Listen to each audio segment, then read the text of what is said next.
আসসালামু আলাইকুম। সরল সুদে কোনো আসল ১২ বছরের সুদে আসলে ৪ গুণ হলে সুদের হার কত?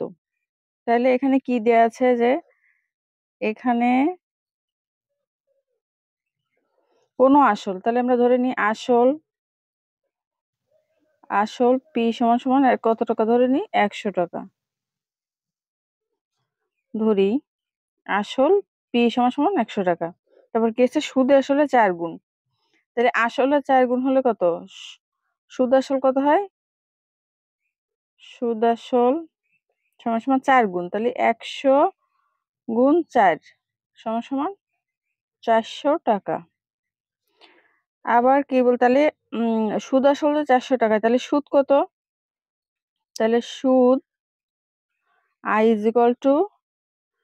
৪০০ বিয়োগ ১০০। যেহেতু সুদ আসল হচ্ছে ৪০০ টাকা আর আসল কত? ১০০ টাকা। তাহলে সুদ কত?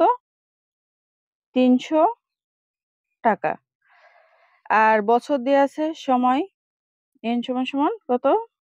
১২ বছর।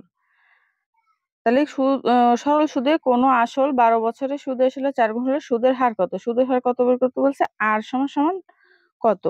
তাহলে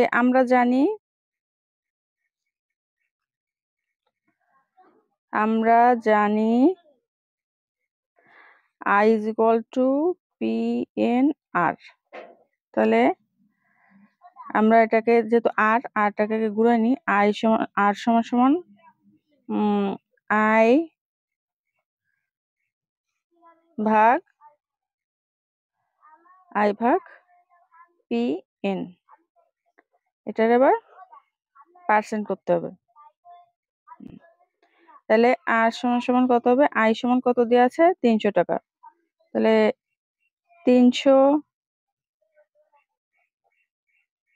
ভাগ PN, P হচ্ছে কত দেয়া আছে? ১০০ গুণ N বছর হচ্ছে ১২ বছর। আবার আর যেহেতু এটা সুদের হার হবে সুতরাং গুণ ১০০। তাহলে ১০০ কেটে দিলাম। তাহলে ১২ ৩০০ ভিতর কত যায়? কতবার যায়? ১২ দুগুণী ২৪, ৬ ৫ ৬ ৫ ১২ ৬০ ২৫ বার। তাহলে সুদের হার কত? আর সমান হচ্ছে ২৫%। এটাই হলো অ্যান্সার। আশা করি বুঝতে পারছেন। ভিডিওটা ভালো লাগলে অবশ্যই সাবস্ক্রাইব করে আমার পাশে থাকবেন। আর বুঝতে পারলেও কমেন্ট করে জানাবেন, না বুঝলেও কমেন্ট করে জানাবেন। ধন্যবাদ সবাইকে।